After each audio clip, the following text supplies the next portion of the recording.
light, and we command the play of each track, which includes the cue.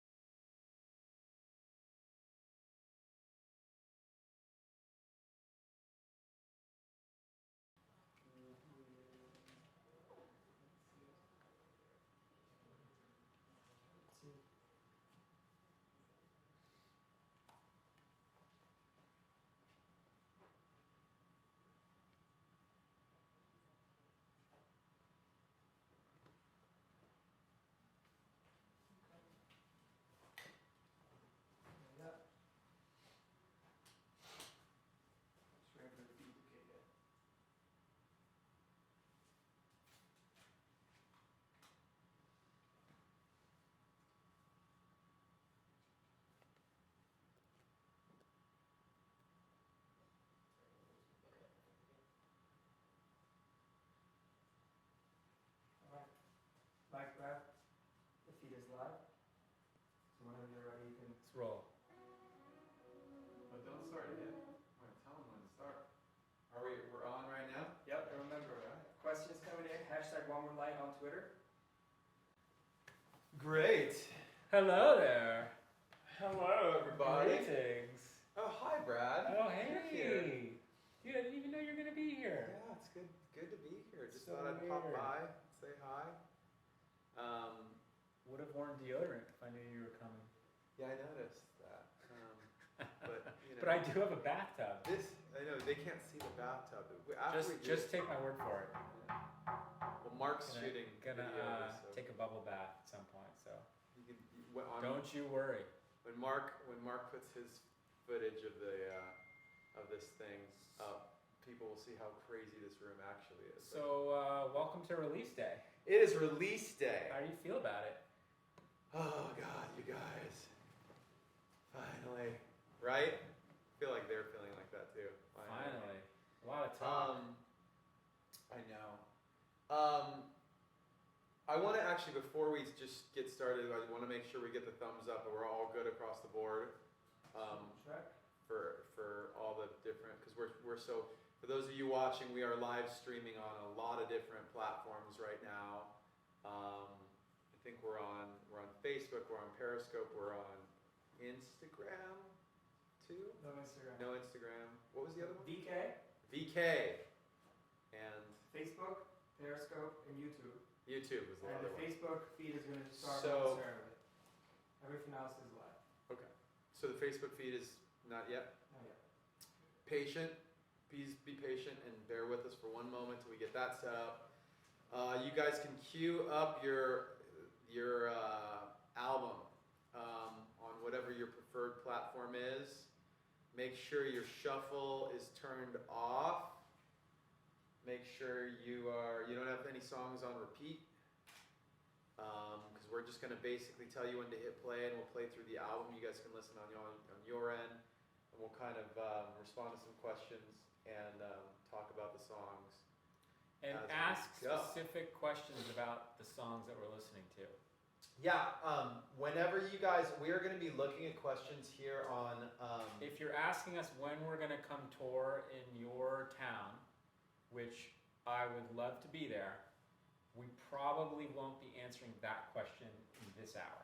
That's probably not going to happen this We're time. good on Facebook. We're However, on Facebook. hi, Welcome, Facebook. Welcome Facebook. Glad you could finally join us. You guys, we've been waiting. Everyone else in the world has been waiting super long for you guys. We're going to be answering questions from Twitter though. So we'll be talking about stuff from the album, about the album, making of the album and the songs. We will also be answering questions as we go from Twitter. We'll take a glance at those. If you have a question for us, use hashtag #OneMoreLight. That's the only way we will see your question. Or hashtag Hasselhoff, which we might not check, but that's a good hashtag. We will not to be, use. yeah, we will not be seeing those right now, but that's always a good hashtag to use. That's my default hashtag if I don't have a hashtag. I mean, you guys know that, Brad. Whenever Brad tweets, it's always with hashtag Hasselhoff. So queue up your album on whatever your preferred listening platform is. Turn off your shuffle. Turn off your repeat button. Are you ready with it queued up over there? Okay, we're gonna hit play. Ready? Right on the count of 3. You guys get ready. Actually, we'll do 3, 2, 1. 3, 2, 1. Hit it. Yours should be now playing. Ours is playing in the background. Brad, we chose to put "Nobody Can Save Me" at the top of the album. Every time we're finishing up an album, we do this like sequencing puzzle. It's a puzzle. And we've got like different versions of it, and the songs just kind of find their way, right? Yeah, I feel like we a lot of times what we'll do is we'll just put them in different orders, like have a couple gut instincts, like this is an order and this is another good order and whatever, and then you and I will have a few, oftentimes we'll have a few where it's like they're totally different. Well, a few that are really similar, and then we'll have a few that are like. The question is it subjective or is it objective, right? Like, are they all potentially right, or do you kind of know like that's just wrong? I feel like sometimes it's just wrong. Like, I feel like too. I feel like sometimes you know it's wrong, and so then it gets into the margins of how you feel about it. And I really like the order of the songs. I remember Joe saying too, after he listened to the album for the first time in its final order, it kind of told a story for him. Like we've obviously shared that this isn't a concept album. However, these are all stories about what we were going through at the time. So the through line is an emotional through line, and I think that the order of the songs does matter in terms of articulating that. The other thing that's cool, that's like it was important about this track order for me and putting this song first, is this is a song that to me builds into more of a rock song. Like by the end of it, it's more of a, you can hear all the live instruments and everything, and I felt like having that full evolution in one song was important on the first track. And I remember the first time I put it in this order, and I went, oh, the first line of the album is "I'm dancing with my demons." It's like that's a really key part of like what the album's about, right? Yeah, I think it sets up an emotional arc in the album, and I also love that this is one of the songs we worked on with John Green. Yeah. And it feels like it has a foundational. This song isn't a curveball on the album. This song really feels like one of the foundational songs. Yeah. It feels like it possesses the heart of the album, among a few others. And what's my thought? I have a thought. Oh, I also liked, and we talked about this, that of the songs that we released before today, we saved, even though we love this one, we considered putting this one out before today, we saved this one so that when you play the album, it starts with something new. Yeah. Here's a question from Antoine Tronel. Why are there chipmunk voices and pitchfork voices on the album? Because we're not exclusive to working with humans. Like Robot voices. Animals and robots have an important role in music making, and we don't exclude them. Yeah, ever since we met our first robots on 1,000 Suns, they have. Yeah. Plus, it's easier to make music when robots do it for you. Well, I mean, because we're part of it. Well, I am. Whoa, is it over? Yeah, first song's Man, already over. we're not even gonna. We're just gonna talk. I feel like. Okay. Anticipate, by the way, where we're headed. Right? Like, if you're asking questions at home, know where we're going, because I want to talk about the song that's playing. Vadimek says "Nobody Can Save Me" is a great opener to the album. Thanks, Vitamix. Can you throw me my sweatshirt? It's a little cold. I just feel like wearing it. It's such a comfy sweatshirt. This song. Why didn't you make transitions between the songs? Okay. That was a very conscious thing. There was a point at which I threw some weird stuff in between songs. Like for example, this one wasn't so There was weird. a version with transition. There's a version with transition. And no transitions is the new transition. no transitions. For Linkin Park. Yeah, that was it. We've had a lot of albums with transitions. Yeah. And I feel like also this even though these songs all work together, this is an album of songs. It's not like a movie of a journey of experimental, whatever. Like each song is its own statement, and I sometimes transitions can be annoying too. Like if you start a song on whatever platform you're listening to, and it's like 30 seconds of 30 something seconds weird. of something, and then where do you put that at the end of the song? Clunky. I'd say too. What I'm seeing is a bunch of comments. By the way, this is not a question, but I saw a couple comments about how great Chester's singing is on this album. His ridiculous. Yeah, his performances, like I feel like these are some of Chester's best performances, and part of it was like we wanted to set him up for that. Like we wanted to make sure that he had a longer period of time with the songs. He actually knew the songs before we recorded them. Which is not, a lot of times we just kind of record as we go. As we go, right. And because we wrote these songs like basic versions early, he could actually live with them, and then he showed up and just did a performance as opposed to thinking through the mechanics of what the vocal. A lot of times when he's singing a vocal, he's like, it's like a brand new vocal, and we're still working on the song. And that vocal, he's thinking in his head, I'll sing this thing a bunch of times, but it's not necessarily the final vocal. This time he was singing it, assuming it was the final vocal. In fact, a couple times when we asked him to re-sing things or change things, he was like, what are you talking about? Like he got mad, you remember? We were like, oh yeah, like now you're so used to this process that like you're not used to the old process, which is, let's change some stuff. Let's fix a word here or there or a melody or whatever. His vocals are the strongest I've heard. Your vocals are the strongest I've heard. Your singing is phenomenal on this record. And I think that because this album, these songs are vocally driven, it wouldn't work without those performances. Right. If you're basing everything around the vocal. Lyrically driven too. Yeah. And I think the two you have to have. You can't pull that apart though. Yeah, it's one thing. Hear it. Yeah. So it's fine in theory to say we're going to do something around storytelling and words and melody and vocals. If the delivery isn't there, I think the whole thing falls apart. Yeah. Don't forget, you guys, if you want to ask questions about the songs or the album, make sure to use the hashtag go on Twitter. Use the hashtag #OneMoreLight so that we will see your questions. There's a question here from Black KDH.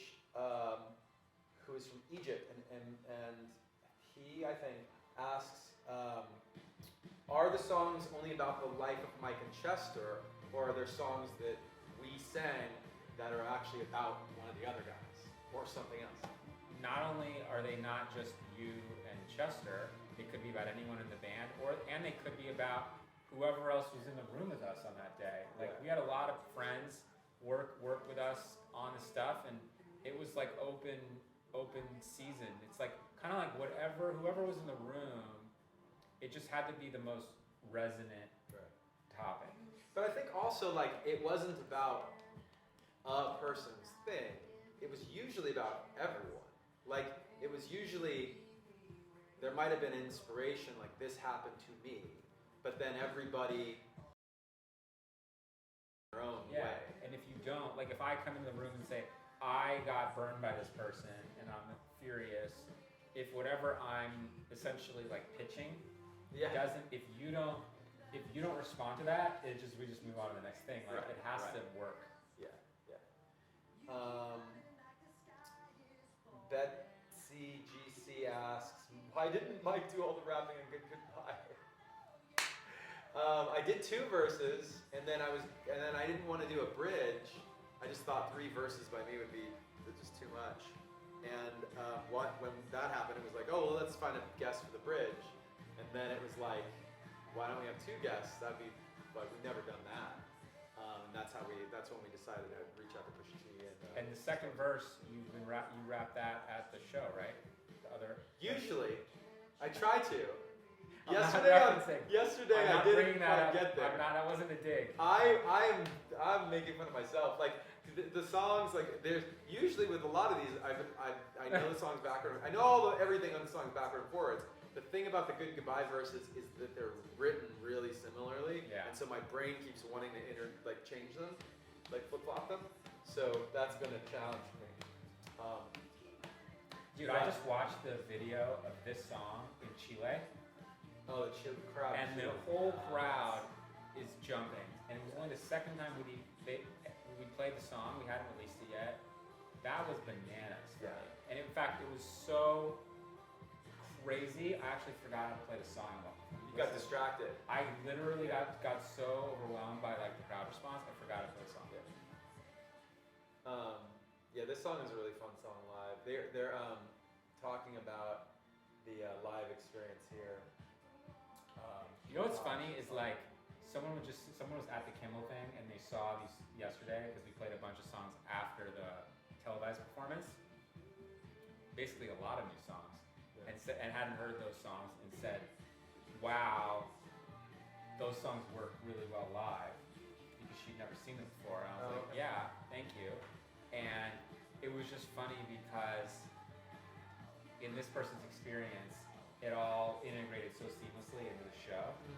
And there's such like a red herring of controversy around like, it's such a departure and it's so different. Yeah. When you come, and I think you've made this point, if you come and see it live, it's just Linkin Park. Like, it's not that It different. glues together. I feel like I'd love to say it's so different, like Yeah. wow, remarkable, and it's kind of not that different. You know what's funny is like part of that is if you imagine like you had us playing like in the studio, playing a bunch of different songs from different albums, and then you had one guy come and mix all of it, then it would sound more glued together, right? And that's what's happening at the live show. You've got our front of house mixer mixing the show, right? So I feel like that's part of it, and part of it is just because it's And you got the same six guys performing the songs. Yeah, but that's true on the record too. Is my point. It's just maybe it's different instruments that like you might use different. Battle Symphony. Why is Brad so dang awesome on guitar? Jason Wise asked. I mean, his name is Jason Wise, so He's a wise. That was a wise he's question. wise. I mean, what do you expect from a person whose It's a name wise question. is Wise? Victor Camargo asks, "Are you going to release a cappella versions of the songs?" Oh, I think Victor just came up with a great idea. We've done that really before. think about that. We've done that on other records. Oh, okay. Yeah. Yeah, Victor, we were Yeah, totally planning we were to do totally that. planning We to already do that. we already did it. Great minds think alike. And we're just waiting for the label or something. I think that'll be rad too to hear the acapellas. We have them. We have acapellas. Yeah. Well, I mean, they're all made. Yeah. We just need to. Are you guys planning on adding intros or extended versions to any of these songs live? Maybe. Sure. Christian says, "I love Battle Symphony and the message it sends." That's so nice. Thank you. The cynical autist asks, "When should we expect a new album?" It's very cynical of you. It's very cynical. We were in South America and doing an interview, and it was a week before today. And the guy, we're talking about More Light and how excited we are it's coming out, and he literally asked, what are you doing new that's new? What's next? And I was like, Well, this one hasn't come out yet. what are you That one. Ringo Juice, aka Ringo Juice Box, asks, "Why is everything so heavy?" It's a great question. I think we're still trying to figure that out. Sebi Duhan asks, "Are you guys bored from loud music? If you do, I congratulate you because One More Light album has a great soul." That was like almost like it was going over here, and then it just went over here. I think you can't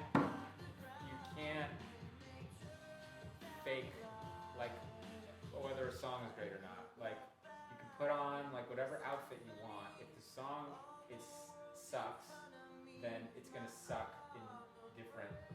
Whatever the instrumentation. Yeah, and vice versa. If the song is great, it oftentimes like you notice from just playing an acoustic guitar, if you play like one of your favorite songs, it usually sounds great on piano, guitar, it's all there. And that's actually how we kind of approached it from the inverse of that, right? Which is starting, does it work on just vocal, guitar, piano, and then ultimately how you want it to sound. Yeah, all my favorite Skrillex songs sound great on acoustic guitar.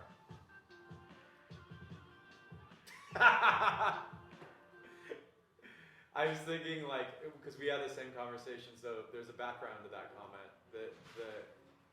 When we're writing sometimes, you realize that the paradigm of the way you see things is, it lives in a certain box. Yeah. And sometimes the solution to the thing you're looking at is outside of that box, and there have been times when we go, okay, cool, that's true over here in the songwriters, like lyrics and melodies and all that world, and then over here, at a certain point, using this that's not based in that world is the most exciting thing you can put into the song. And in fact, we're not at that song yet, but Sorry For Now benefited from that, where we added, when Black Bear came in, we added that drop. And even in this song, too, in Invisible, in the bridge, like those pieces, this song is built a lot from a lot of the original demo sounds and stuff that I made, but then it gets the bridge, and our collaborators, Andrew, RAC, Jesse, had most of the stuff in the bridge, and that short little bridge breakdown comes from their stuff. This is a fun song because we had like kind of an embarrassment of like great sound. Like a lot of these songs collected so many like puzzle pieces, and then ultimately we got to just kind of sift through them all and figure out which ones needed to be there and which ones didn't. And I think I love the arrangement of this. I love how it grows, and even all the layers of guitar and stuff that kind of round it out. Yeah. A couple questions about the story of the song. A lot of you guys already know this, but I'll say it really quickly. This was I always use a song as an example of when the fact that this album was, one way that it differed from our other albums is that most of the other albums were written music first, and then the music inspired the lyrics. This album was written backwards, where we wrote the lyrics and melodies and vocals first, and then built the music around that. And the reason that is important for this song is because the idea for the song was basically inspired by my kids, which is to say that the idea was, at a certain point, they're gonna feel like any teenager feels about their parents. Oh, you don't understand me, we had a fight or whatever. And to be able to, wouldn't it be neat to take a song and put it in a time capsule and send it to that moment when they feel that way, and tell them, I just want the best for you. And that's what the idea was. And I walked in the studio and said, let's do it. In fact, there's a YouTube video up now of the first writing session, that one with Justin. Was the Parker was the very first. I walked in the room with Justin. We started working with him with 97% of the lyrics. Esteban says he's a hardcore fan of the band, and keep your spirit of keep changing. He wants us to keep our spirit. Have we done a version of our songs with Chester B rapping and me singing? That's a fun idea. We did do that. Kind of, yeah. Sorry for now. Heavy. Somebody up here. Oh, Perrin Squires asks, how did you guys decide on Kiara as a feature?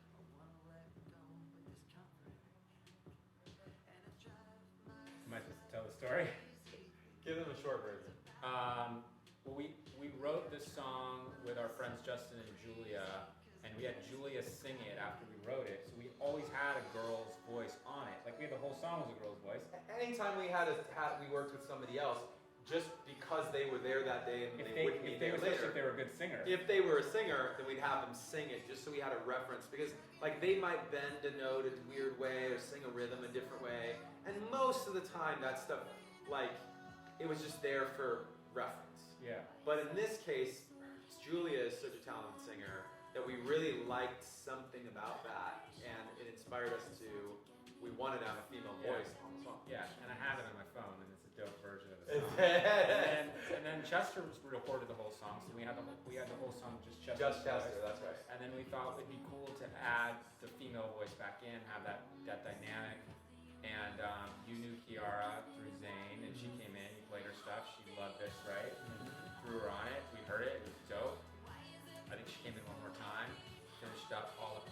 stuff, and off to the races. Somebody says that you in that hat remind them of hipster Mario. Thank you. Let's see what else we got here.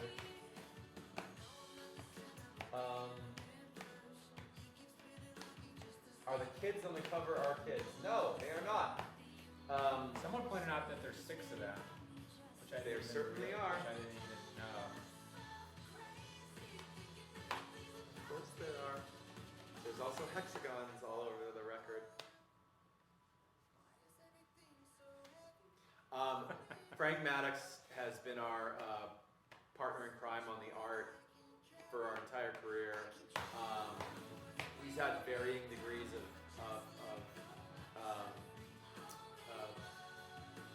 what's the word? Sometimes he's helping put pieces together, and he's not designing or drawing or painting or taking any pictures. And on the other hand, on this one, he actually took the picture that's on the cover, and I just seen the picture. I was like, that's a dope photo, and you saw it. You're like, that's amazing. I love that. And it was one of the most natural album covers we've ever had. Like, we've never had one where everybody just went like, yep, that's what we want to use. It's hard to even explain why it works. Just the feeling of it makes sense. Kevin 0182 says, I think Hayley Williams have been perfect for heavy. That's actually a great idea. She's a dope singer. Hayley is a great singer. Their new album's cool too. What were we just talking about? Sorry for Now. Bear, Andrew. Black Bear and Andrew, and this song was super fun to make, which I just remember. I remember you and Andrew had like dueling laptops. Yeah. They were, like back to back laptops. Like, hacking. Not connected either. They were just we were like just making noise in the same room. You guys were like fully nerding out on Yes. just like who could program faster. We're the nerdiest. And then probably Matt and I are just shooting the shit while you guys are actually doing the work. We're just making I don't know. I jokes. think you guys made it. You guys would just throw in like wild. It got weirder and weirder. He's like He's he's fast. He'll be like, try this. What about this? What about this? Yeah, he's super creative too. Like outside the box. Really. He always showed up with Wild. incredible cars. Yes. Yes. He has a lot. He has a system going on. Yeah. If you ever see Black Bear's Instagram stories or his Snapchat, like those are not somebody else's cars.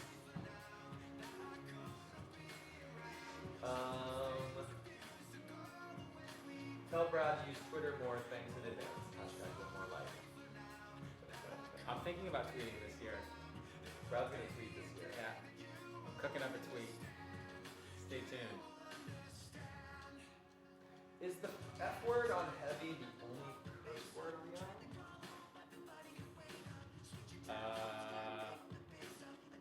Possibly. I think there might be a stick. Yeah. Maybe. Not a lot of cursing. Yeah, I don't know. Yeah. I remember getting like having to do the radio edit of that, and then like even just like doing the mute. And there's a rhythm to that syllable in the song, and being really like super like particular about like how it got muted. And just it's funny to be so zoomed. I'm laughing because I know like, and I do too. Like I get so zoomed in. And what's so nice about like one of the reasons why I'm so happy this is out and to listen to it is actually it's so nice to be so zoomed out and just enjoy it, listen to it. We have a friend who also zooms in, and he told me that if he doesn't like something and he hears it years later, he has the same exact reaction, but he never zooms out. Never zooms out. That's right. I remember that. I was there for that conversation, right? Yeah.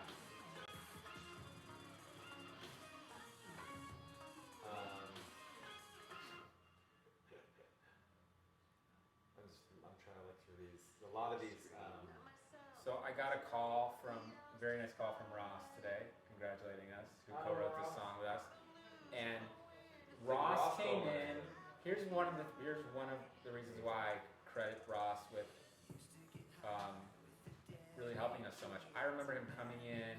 I think we were working on retooling the melody of this verse, but even beyond that, I think he helped us in terms of process. Like we were at a juncture where we had our 2 whiteboards up, and there were like 40 plus songs of whiteboards, and we were being, I was probably being very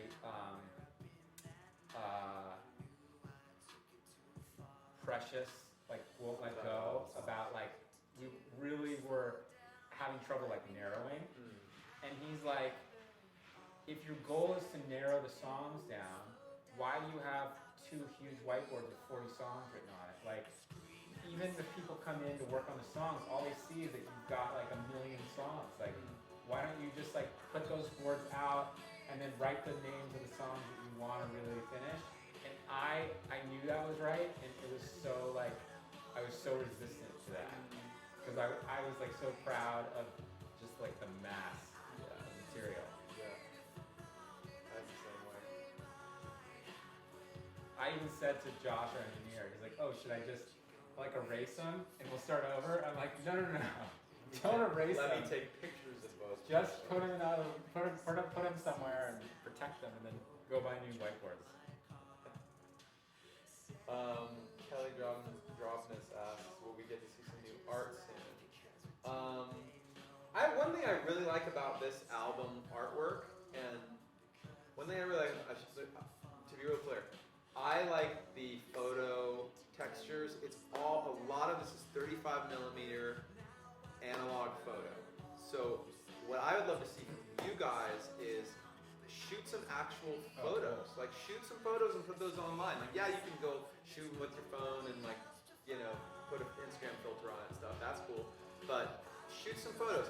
And we have this little thing going like the LP Association, LP Live, and a lot of the LP Fan Corner, a lot of the fan organizations were doing this thing.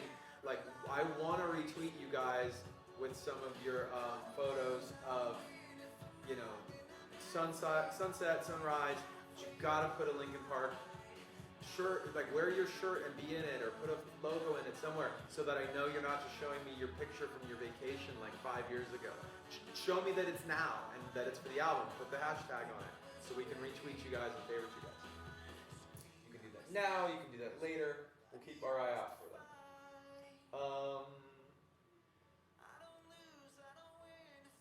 Halfway Right. What can we say? I feel like we didn't talk about this song. Halfway Right is like a really important song. I love this song. It's very Chester. Yeah, he came with a lot of the lyrics. It's very autobiographical. That's a very autobiographical Chester. I remember I said at one point, like, I was like, this song has to be on the album because he's revealing so much, and it helps tell you what the album like is about in a sense. Like you'll miss part of the story if this song isn't on the record. Yeah, especially that like woke up driving my car line is so cool. Oh no. The band's saddest song. Onto the world's saddest song. The band's saddest song, but also not saddest song. That's why. Yeah. That's why it's great. And that's why it's what we wanted. It's why we named the album after the song. Yeah, and I think I think I told you One More Light in the context of, for me, One More Light in the context of the album has a different dimension too than even the song. And there's definitely something, in the song there's something hopeful about it, and as an album title for me, it's definitely optimistic. Yeah. It's not bleak. There's nothing bleak really about it for me. It's more appreciating the opportunity. Like if you don't, like it's a gift. Like it's a gift to be able to write another song. It's a gift to be able to play another show. It's a gift to be able to wake up in the morning. Yeah. Every opportunity we have is special, and like we didn't know that we were gonna be able to make this album, finish this album, put out this album. Like I don't take it for granted. I'm really proud of this day and proud of the record and happy to share it with people. And it wasn't a given. think like maybe because we're not as comfortable, like we're private people to a large degree. Like I think says the guy on Instagram, and well, not Instagram, but Periscope and Twitter and Facebook yeah. and which YouTube and YouTube. Well, I mean, okay, so maybe that's actually a good point. That maybe yes, I obviously understand your point. there are people on those platforms that you don't see every day because you're not on the platforms that I do.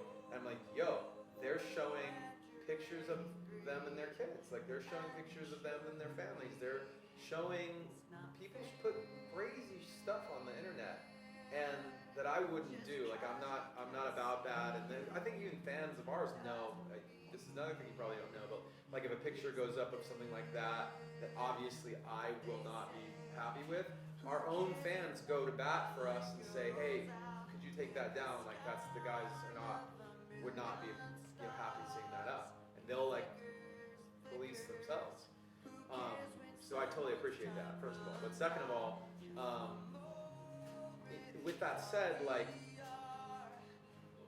we reveal certain inspirations of the album as we go, and then we stop. Right. And sometimes that works to our disadvantage because I think that if we just blah, like here's everything that's going on in our lives, like that would be, that'd be great clickbait, first of all. Okay. But I also know that that's just not how the kind of people we are. And I also know that like leaving some of it to the imagination is important to me because I know that some people will listen to the songs and their life experience is different than ours. And whenever we say like this is where we're coming from with the song, I don't ever want that to get in the way of somebody else saying like, oh, but my story is different. If you say too much, you're getting in the way of the person listening to it owning that song as their own song. And that's really that's the reason for making this stuff is it's personal to us. We're expressing something that's truthful, and then for me, the art happens with the listener or the listener's own life experience and what they're attaching and investing in. So that's when it becomes magical. Is when I'm sharing something, or you're sharing something, and the person's listening to it and saying, "Oh, that's me." And one thing that was so interesting about this record too is that I feel like it was way more revealing in certain ways than other stuff we've written before. And last song, we're already at the last song. I know we're already at the last song. And at the same time, like I had thought as we were getting into that, I was like, oh, are we being too specific? Like, is it going to make people feel like, oh, your song is about this and nothing else? And inevitably, like it was the opposite happened. Like the responses we've gotten from people are like, that song is, I connect with that song because it was more specific in a way. This is one of my favorite songs. I love it. So It fun. should be. He was the lead writer on It it. was so fun. Shout out to Elsie. Shout out to Elsie, who's also super talented. Elsie and is such a sweetheart, and like worked on a lot of songs with us. And her voice is in there too. You can hear it mixed in, like her background vocals in there. Yeah. Elsie was on. She co-wrote on "Talking to Myself" too, right? Yeah. Yeah. Were those the two? Yeah. I think those were the two. She worked on a couple others that aren't on the album. But, She's great. we always thought "One More Light" was gonna be the last song, and that was kind of a last minute thing too, where that became the penultimate, and then we ended with this. Yeah. And I actually like it too because I don't give up ending with "One More Light." It works for me in this order. Yeah, the pickup after epilogue. Besides, the album's not just like doom and gloom. We should also shout out Manny and Servant, Oh god. who are infinitely patient and super talented. And like even with this song, this is the last song we mixed. And dude, Manny must be the most patient guy in the world because I literally, I'm like looking outside of myself and thinking, we're driving this man crazy.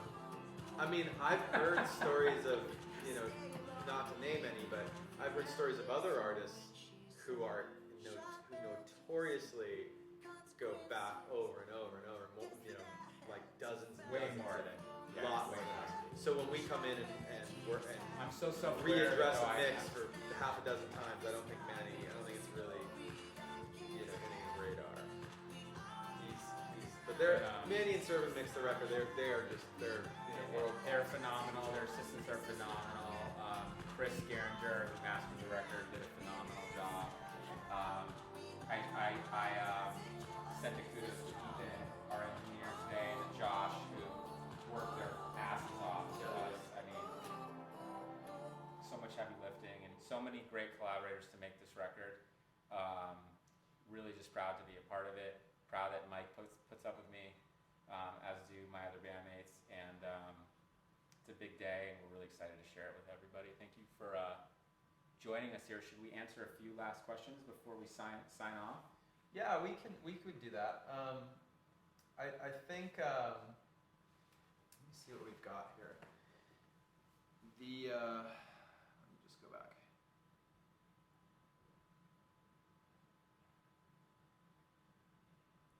Sorry.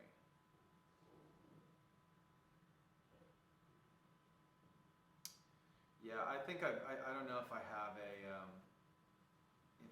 any good stuff. I didn't have a way to like put aside any questions. What do you guys think? Would you like to make a concluding remark? Yeah, it's probably good. We do have to go. So being that it is release day, we have like some people to talk to and a show to play, which I think is that going to be streamed? I don't think so. Is it not? Well, it'll be on Instagram and Snapchat, so you guys will see that. But yeah, thanks you guys for listening, and the support we've gotten on it has been really great. It's our 7th studio album, and the vast majority of these albums have been off in different directions. I mean, one. Okay, now you can look around the room and look at how weird the room is. By the way, we weren't lying. This room is crazy. But the we're getting like very artistic angles now. The one reviewer described our jumps from album to album as like chaotic, and I think chaotic was the word he used, and he said this transition, the jump from Hunting Party to One More Light is like whiplash. Yeah. And that's, I don't think you can get a more dramatic transition from one record to another. And don't let anybody tell you that we don't love that record too, that the band is at this place now and we don't like that, or that we like this and we don't like any of our records. Like the band likes all of our records, and that's why we play all of our songs from all our albums live. And with that said, I know that as we've gone along, if you've been with us for a few albums, you know that each time there's this moment of like, okay, I'm prepared for a surprise, and then it happens, and you go like, wasn't expecting that, whoa. And whenever that happens, I think like so many of the fans ride with us, so many of the fans give it a chance, and even if it's your favorite thing we've ever done, or it's not your cup of tea, like, you guys are watching, you guys are here, you give us the chance to like explain it, and I think that part of like being a part of the larger community of Linkin Park is something that we're really, like, we often talk about like we're grateful that we get to do this for a living. We certainly wouldn't be able to do what we're doing as freely if not for that specific thing. Yeah. And I think it's rare. I think that to be an artist, one has to have a sense of creative freedom and autonomy. And I think a lot of artists don't have that for whatever reason. And I'm grateful that we get to go to the studio every time and make what's in our hearts. And whether it's insistent or defiant, it's always true. And really proud of this record. Thank you guys so much for taking time out of your day to hang with us here. This was really fun to listen to. I feel like it was like I think to have like the director's cut. I feel like it was half director's cut and half like watch what happens live, like on Bravo, like after the Real Housewives of Las Vegas. It's the Talking Dead, or it's the what did we just did? We just did Rhett and Link. It's the good mythical lore they do after Yeah. the show. Yeah. So thanks for joining us, and hope to see you at a show sometime soon. We do have shows up on sale on linkinpark.com. So if we're playing near you, go over there right now, check to see if the band's playing. Come to the show. We'll see you guys then.